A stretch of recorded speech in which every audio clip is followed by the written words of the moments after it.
Bueno, y hoy se dio a conocer los nombres de los 9 candidatos que luego de la votación en el Pleno van a reemplazar a 6 magistrados del Tribunal Constitucional. Tenemos la ampliación en el siguiente informe.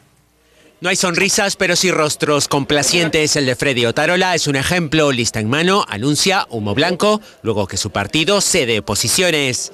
La bancada nacionalista Gana Perú acordó retirar la candidatura del señor Francisco Eguiguren. Se ha acordado por unanimidad a propuesta de la presidencia y tomando el sentir de las bancadas que la votación sea individual. Son 9 los nombres a que se llegan tras el consenso, los que ya estaban en la nómina: Carlos Ramos Núñez, Eloy Espinosa, Ernesto Blume y José Luis Sardón. Sorpresivamente, en la reunión se añaden el de la exfiscal de la Nación, Nelly Calderón, y los de Manuel Miranda, Joseph Campos, Carlos Hackanson y Marianela Ledesma. Esta última en evaluación, ya que estaría impedida de seguir en carrera por no haber renunciado a ser magistrada a tiempo. Es la manera como cada bancada ha expresado a sus candidatos de acuerdo a la valía, de acuerdo a las capacidades de cada uno de ellos. Lo más importante es el tipo de elección. Repartija significaba ponerlos todos a un bloque. El Pleno decidirá en los próximos días entre estos nombres, uno a uno y en orden alfabético, a los que deberán ocupar los 6 cupos que requiere el Tribunal Constitucional.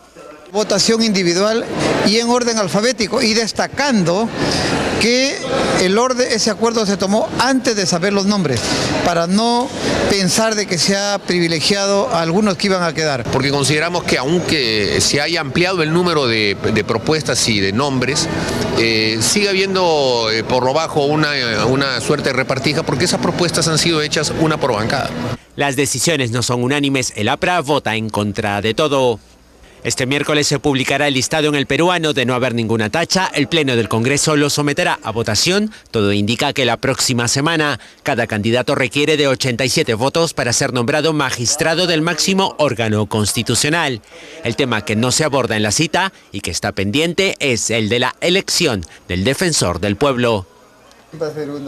Bien, estamos ya ahora acá en compañía de los señores congresistas Gustavo Rondón, vocero de Solidaridad Nacional, y José León, vocero de Perú Posible, 2 bancadas importantes que, por supuesto, van a tener mucho que decir o mucho que demostrar, más que decir, porque ya en la época de decir ya pasó, hay que demostrar ahora una nueva elección o un nuevo intento de elección de el reemplazo de estos 3 magistrados al Tribunal Constitucional.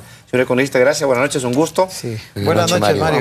Muy amables por la gentileza de estar con nosotros. A ver, más allá de que haya sido o no sido una nueva repartija, porque eso está en discusión, el asunto es si habemos o no habemos tribunal, por lo menos estos 6 magistrados, o hay algún riesgo de que alguna impronta se produzca y volvemos a foja cero. ¿Cómo ven esta nueva circunstancia? Bueno, yo creo que esta sí es la vencida.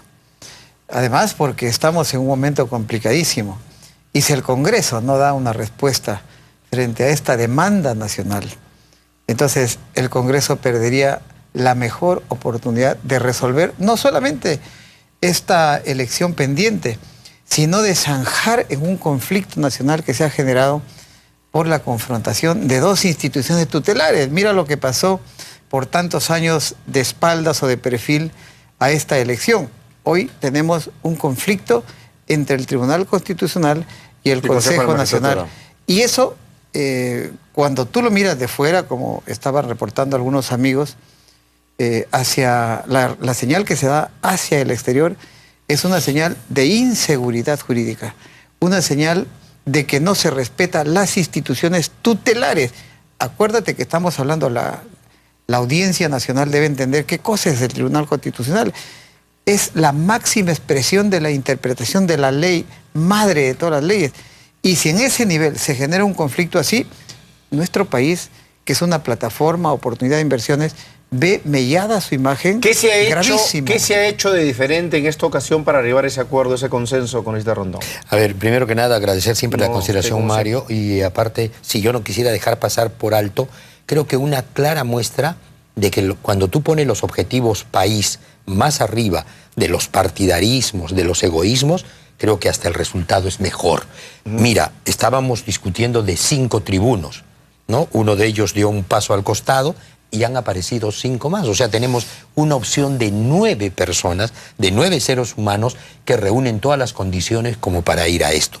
Lo segundo que es importante remarcar es el desprendimiento, ¿no? Yo quiero felicitar en parte, porque en el fondo no ha habido posiciones a veces inflexibles, ¿no? Pero, por ejemplo, en el caso de Francisco Eguiguren, que era un tema altamente conflictivo, porque, claro, es una persona que es embajador en Madrid, ha sido ministro de Justicia, es uno de los que en algún momento deslizó la posibilidad de que evitar o limitar la posible candidatura de Nadine Heredia en 2016 era inconstitucional. Entonces, eso ha levantado más que cejas, ha levantado sospechas. Entonces, ¿cómo se ha solucionado el tema de Eguiguren? Por eso te decía, el desprendimiento ha sido bueno. Porque o sea, ¿no va Eguiguren? No va a ir Francisco Eguiguren. Entonces, han limado un poco ese inconveniente que algunas bancadas... Y disculpe que me adelanto, pero no sé si digamos, no se podría decir nombres, pero digamos, en reemplazo de Eguiguren, ¿a quién ha formulado como alternativa la bancada oficialista? Interesante, porque ellos no han planteado, en vez del doctor Eguiguren vamos a poner a otro, porque no hemos llegado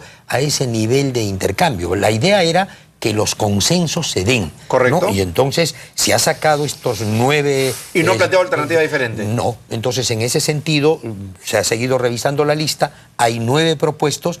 Y otra cosa que se ha ganado, Mario, que es importante remarcar, es que en un principio decía, no, votemos en bloque, ¿no? Inclusive José estaba avalando un poco ese tipo de votación por la misma desconfianza que había. Ahora no, vamos voto por voto. Me parece que eso es positivo. Y entonces ¿podemos ir por la lista? Estamos claro. A ver si usted le da lectura con el A ver, tenemos al doctor José Luis Ardón de Taboada, Ernesto Blume Fortini, Carlos Augusto Ramos Núñez, Eloy Espinosa Saldaña, Nelly Calderón. No es mi primo. Manuel es amigo de la universidad, Miranda Canales, también está Joseph Campos, Marianela Ledesma y Carlos Hackanson, ¿no? Son los 9. Entonces 9 y los 6 que obtengan la mayor número de votos son los que reemplazan. Así es. Y la pregunta del millón, congresista León, ¿por qué no se hizo lo mismo hace 2 años atrás? Bueno, habría que preguntarle a las bancadas que hasta hoy siguen diciendo no, particularmente una. ¿Cuál? El APRA. ¿Usted cree que pero no va a decir que 4 congresistas han impedido que una votación calificada de 80 y tantos votos? Pero esa es la realidad. Que 4 congresistas del APRA mueven a todo el Congreso de la República, no le puedo creer. Es que hay un elemento que tiene sensibilizado al país. Es esa palabra triada, la repartija. Ya, pues. Cuando se le ha metido la repartija al debate, a la discusión, entonces se ha ensuciado todo el proceso. Y la gente ha pensado en efecto que hay repartija.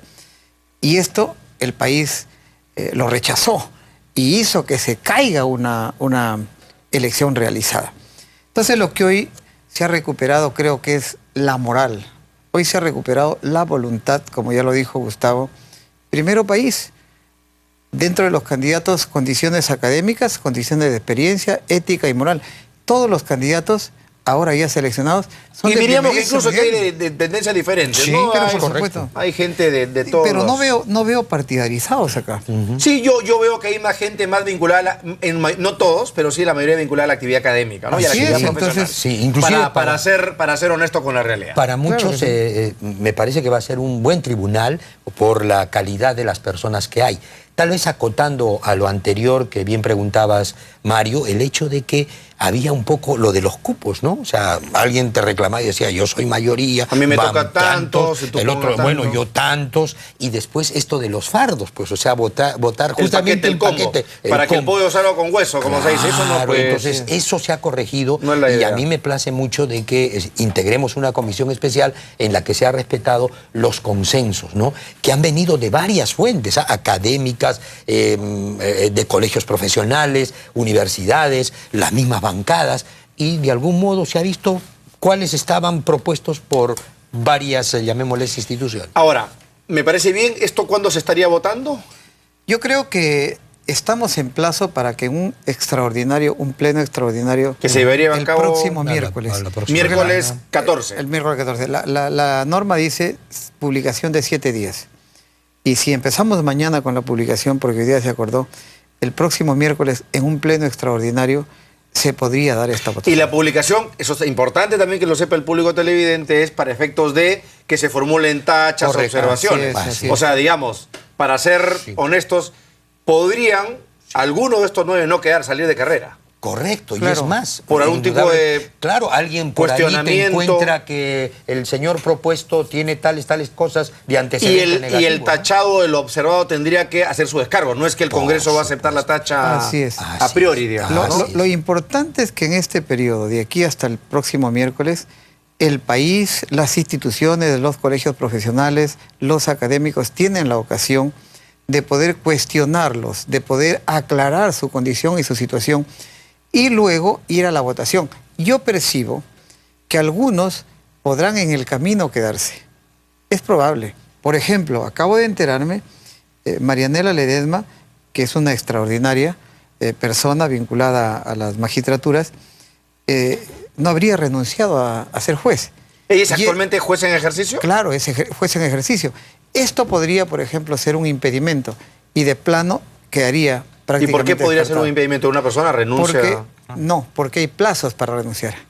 Hay plazos para haber renunciado. La norma exige que la doctora Ledesma haya tenido que renunciar un tiempo atrás, antes de la... Exactamente. Entonces, de la formulación de su propuesta. esto podría ser materia de debate y ver hasta Ahora, eso no es un cuánto le cuestionamiento afecta. severo, ¿no? No, porque Bueno, es un tema más procedimental, claro, no es... procedimental. Además, no se sabe, conflicto haga de legal cuenta ahí. que algunos estamos en esto, como la doctora Ledesma, no se sabría si me van a poner o no Así es. en una lista. Así es que yo no sabía que me iban a Así hacer es. la propuesta. La hasta que otra me enteré. cosa que es importante destacar es que yo veo por primera vez la posibilidad, porque hay dos mujeres, dos damas, la posibilidad que este TC esté integrado La cuota de género. un poco para hacer la cuota de género en este colegiado. Que es importante, es una Pero norma por obligatoria supuesto. para el caso de los partidos, pero que no sé si será obligatorio para temas no de lo la es. magistratura, porque bueno, es importante, todos destacamos pero por y supuesto. valoramos el aporte de la mujer, pero creo que en este caso, en realidad, más que el tema de género, hay que valorar Las su condiciones, experiencia, claro. sus condiciones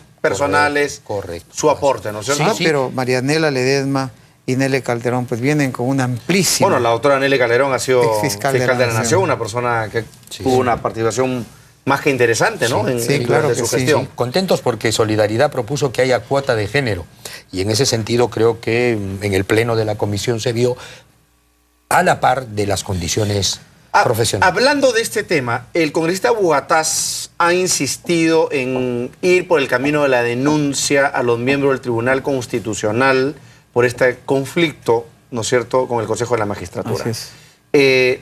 Algunos pensamos que por más que el congresista Bugatás tenga legítimo motivo para indignarse, se puede indignar cualquier ciudadano, hacer intervenir al Congreso en esto es correcto. O sea, es lo más conveniente cuando de por medio teóricamente lo que hay es un conflicto de carácter jurisdiccional o legal, porque finalmente hacer intervenir al Congreso es hacer intervenir a la política y a los políticos en un tema que quizás sea más delicado que eso. Por más que se diga que en el fondo parte del conflicto entre las dos instituciones es que, por un lado, el gobierno quiere preservar algunos candidatos en el Ministerio Público y por otro se diga que son apristas que están en el tribunal que quieren impedirlo. Pero es un tema de materia de otro costal, ¿no? Pero ¿qué piensan ustedes? Lo que pasa, Mario, es que todas las instituciones son susceptibles de hacerle un control político. Y hay algunos funcionarios o altos funcionarios de instituciones como el Tribunal Constitucional y otros que están sujetos al antejuicio político. Entonces le corresponde al Congreso, a través de la Subcomisión de Acusaciones Constitucionales, procesar una denuncia cuando los interpretadores de la Constitución pudieran ser materia de una objeción o de una observación. Entonces, sí le corresponde, porque además no es la santa y última palabra. El Tribunal Constitucional también está sujeto a control. Esta es una prerrogativa que tienen mutuamente, porque si no llegaríamos pues a un autoritarismo de facto que le haría mucho daño. Pero ¿no hay un riesgo congresista, por ejemplo, que así como se justifica eso, por ejemplo, entonces Sergio Tejada debería decir, entonces voy a acusar constitucionalmente al juez que amparó al señor García en su amparo por el no respeto al debido proceso y al que le enmendó la plana, entre comillas, al Pleno en la sanción a Javier Descanseco? Entonces ya para eso el tema ya se pone para peligroso. Para ese ¿no? caso que tú pones en la mesa, existe el Consejo Nacional de la Magistratura, que tiene el control sobre las decisiones de los jueces, de los fiscales y de los magistrados, por cierto.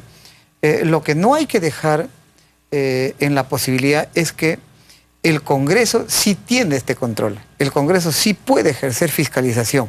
No hacerlo sería inclusive cometer una imprudencia o un delito por negligencia, porque esto podría... porque usted dice que el Congreso dejaría de cumplir con la función que la Constitución le fiscalizadora. Yo creo que en esos casos siempre obra... A ver, nosotros en medicina decimos, no descubras una herida si no la vas a poder curar. Entonces hay que ser prudentes y ponderados. Yo creo que el Congreso sí tiene un rol, pero no es un rol para irse al extremo.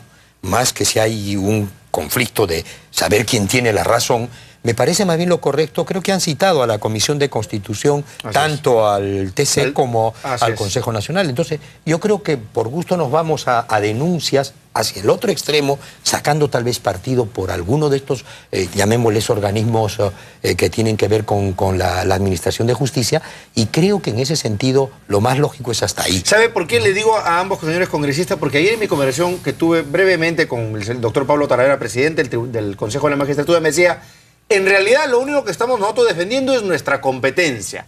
¿En qué sentido? Que pensamos que más allá de que el tribunal tenga la facultad y la competencia de decir que tal acto es o no es constitucional, lo que no podemos permitir es que diga renglón seguido, entonces nómbrese a este o anúlese al otro. Entonces yo le digo, doctor Talavera, ¿ustedes se quedarían tranquilos si el tribunal solamente se queda en declarar la inconstitucionalidad de su acción? Sí, nos quedaríamos tranquilos. Como diciendo, ok, declara tu inconstitucionalidad, pero déjame a mí, ¿no es cierto?, decidir que esa designación es nula o no. Claro, pero el asunto es que ya el tribunal ha dicho que el Consejo ha caído en desacato varias veces.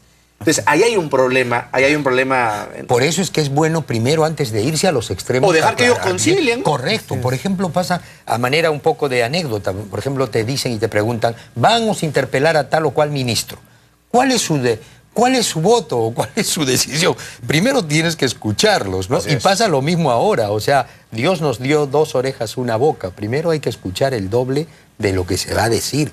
Y creo que ahí, en este caso concreto, creo que lo primero que hay que hacer es escuchar ambas partes y sacar las conclusiones. Porque podría haber antecedentes que justifiquen al TC, como que podría haber razones jurídicas en el Consejo Nacional. Así es, ¿no? Pero es cierto que esta renovación es crucial porque justamente al producirse este recambio de magistrados, pues lo ideal sería también, esperamos, que aquellos que consideramos, por ejemplo, que el Tribunal Constitucional a veces se ha excedido en sus funciones, como alguna vez, yo lo repito, lo señaló el propio Andrés Flores Arauz, en el sentido de dejar de decir esto es o no es constitucional, allá prácticamente convertirse en un legislador de última instancia por encima del Congreso, también ha generado sus peligros y sus ruidos a la seguridad jurídica en el Perú. Por supuesto que sí.